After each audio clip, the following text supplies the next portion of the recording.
The gift of the Magi. O. Henry. $1.87. That was all. And 60 cents of it was in pennies. Pennies saved 1 and 2 at a time by bulldozing the grocer and the vegetable man and the butcher until one's cheeks burned with the silent imputation of parsimony that such close dealing implied. 3 times Della counted it. $1.87. And the next day would be Christmas. There was clearly nothing to do but flop down on the shabby little couch and howl. So Della did it. Which instigates the moral reflection that life is made up of sobs, sniffles, and smiles, with sniffles predominating. While the mistress of the home is gradually subsiding from the first stage to the second, take a look at the home. A furnished flat at $8 per week. It did not exactly beg a description, but it certainly had that word on the lookout for the mendicancy squad. In the vestibule below was a letterbox into which no letter would go, and an electric button from which no mortal finger could coax a ring. Also appertaining thereunto was a card bearing the name Mr. James Dillingham Young. The Dillingham had been flung to the breeze during a former period of prosperity when its possessor was being paid $30 per week. Now, when the income was shrunk to $20, though, they were thinking seriously of contracting to a modest and unassuming D. But whenever Mr. James Dillingham Young came home and reached his flat above, he was called Jim and greatly hugged by Mrs. James Dillingham Young, already introduced to you as Della. Which is all very good. Della finished her cry and attended to her cheeks with a powder rag. She stood by the window and looked out dully at a grey cat walking a grey fence in a grey backyard. Tomorrow would be Christmas Day, and she had only $1.87 with which to buy Jim a present. She had been saving every penny she could for months, with this result. $20 a week doesn't go far. Expenses had been greater than she had calculated. They always are. Only $1.87 to buy a present for Jim. Her Jim. Many a happy hour she had spent planning for something nice for him. Something fine and rare and sterling, something just a little bit near to being worthy of the honor of being owned by Jim. There was a pier glass between the windows of the room. Perhaps you have seen a pier glass in an $8 flat. A very thin and very agile person may, by observing his reflection in a rapid sequence of longitudinal strips, obtain a fairly accurate conception of his looks. Della, being slender, had mastered the art. Suddenly she whirled from the window and stood before the glass. Her eyes were shining brilliantly, but her face had lost its color within 20 seconds. Rapidly she pulled down her hair and let it fall to its full length.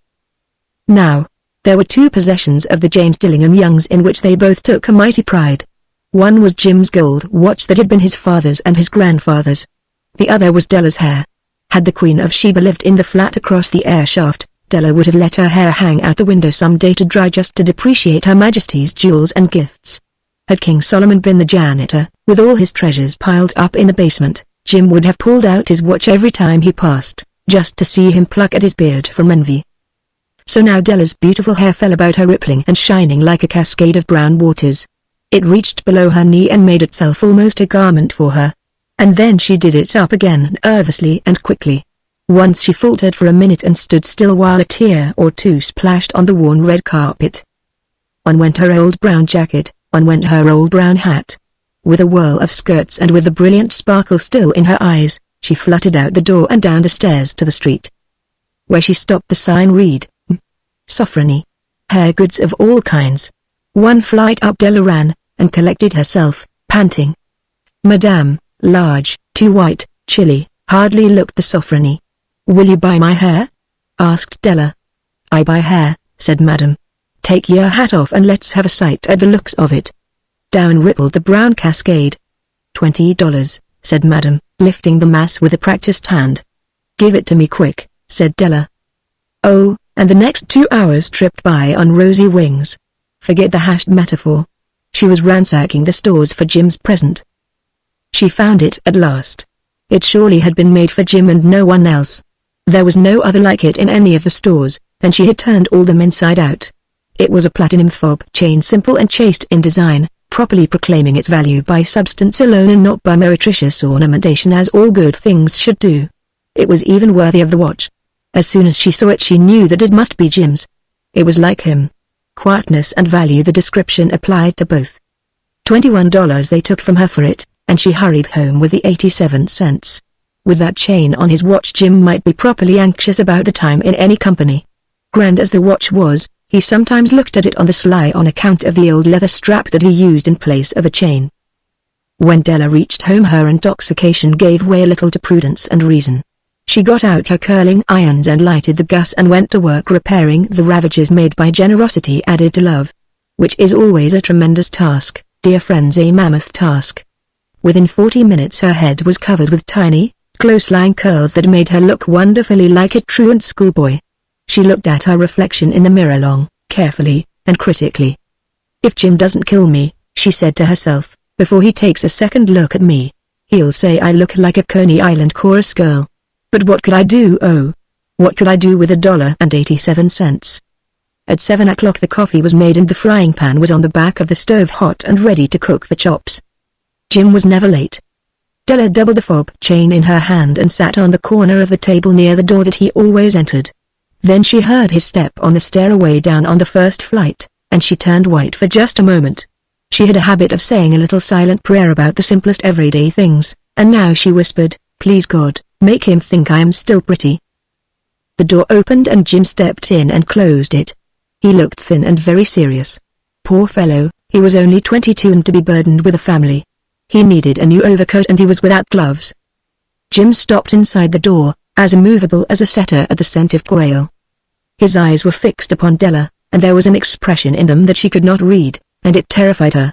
It was not anger, nor surprise, nor disapproval, nor horror, nor any of the sentiments that she had been prepared for.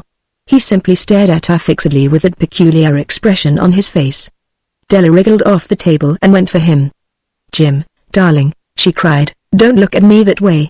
I had my hair cut off and sold because I couldn't have lived through Christmas without giving you a present. It'll grow out again, you won't mind, will you? I just had to do it. My hair grows awfully fast. Say Merry Christmas, Jim, and let's be happy. You don't know what a beautiful, nice gift I've got for you." "You've cut off your hair?" asked Jim, laboriously, as if he had not arrived at that patent fact yet even after the hardest mental labor. "Cut it off and sold it," said Della. "Don't you like me just as well, anyhow?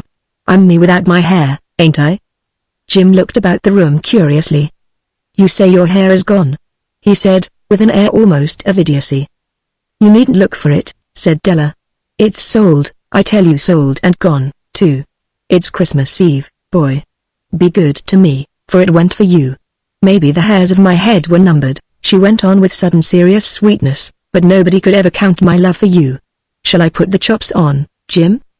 Out of his trance Jim seemed quickly to wake. He unfolded his Della. "For 10 seconds let us regard with discreet scrutiny some inconsequential object in the other direction. $8 a week or $1 million a year, what is the difference?